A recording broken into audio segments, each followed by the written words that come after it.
Commissioner Gyanesh কুমারের তো বিরোধীদেরকে, আর তারপরেই বিরোধীরা আরো এক কাট্টা।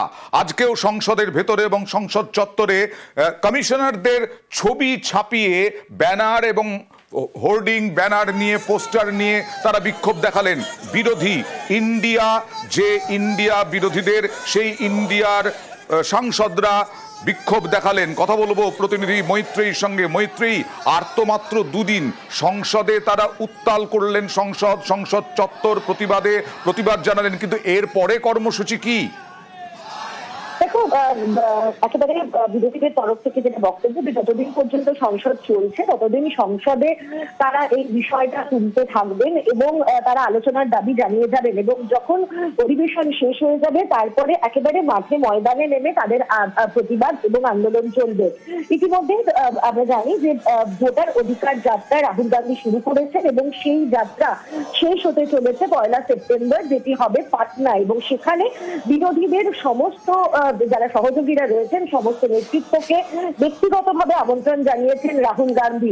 ফলে সেখানেও বিরোধীরা কিন্তু এসআইআর এর বিরুদ্ধে সোচ্চার হবেন এবং তারপরেও কিন্তু আগামী দিনে আরো একাধিক কর্মসূচি, এবং সেটা একেবারে অন গ্রাউন্ডের কর্মসূচি নেওয়া হবে বলে বিরোধী শিবির সূত্রে খবর। ওকে।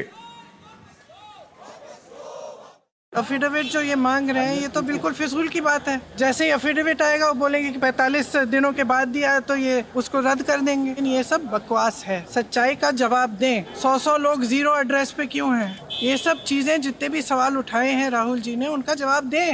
जवाब दे नहीं पा रहे हैं, इसलिए पहले तो नेहरू जी की बात करेंगे, इंदिरा जी की बात करेंगे, अफिडेविट की बात करेंगे, शपथ की बात करेंगे। जो मुद्दे उठाए उनका जवाब दें ना। जवाब दें कि ये जो वोट चोरी का पूरा मुद्दा है इसके बारे में बात करें, समझाएं जनता को।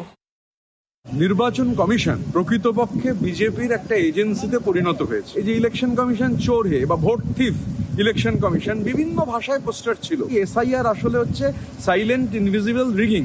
নির্বাচন কমিশন নির্বাক, নির্বাচন কমিশন নিশ্চুপ, নির্বাচন কমিশনের কাছে কোনো জবাব নেই। একদিকে জেনুইন নাম কেটে দিতে চাইছেন, আর অন্যদিকে ব্যাকডোরে এনআরসি করতে চাইছেন। কোনো অবস্থায় যে বাংলার মাটিতে একজনের নাম যদি কেটে দেওয়া হয়, বাংলার মানুষ কোনো অবস্থায় তা মেনে নেবে না।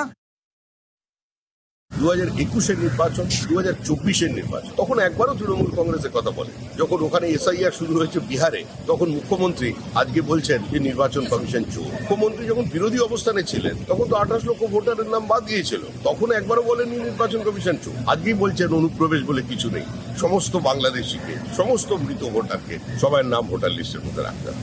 এটা চলবে।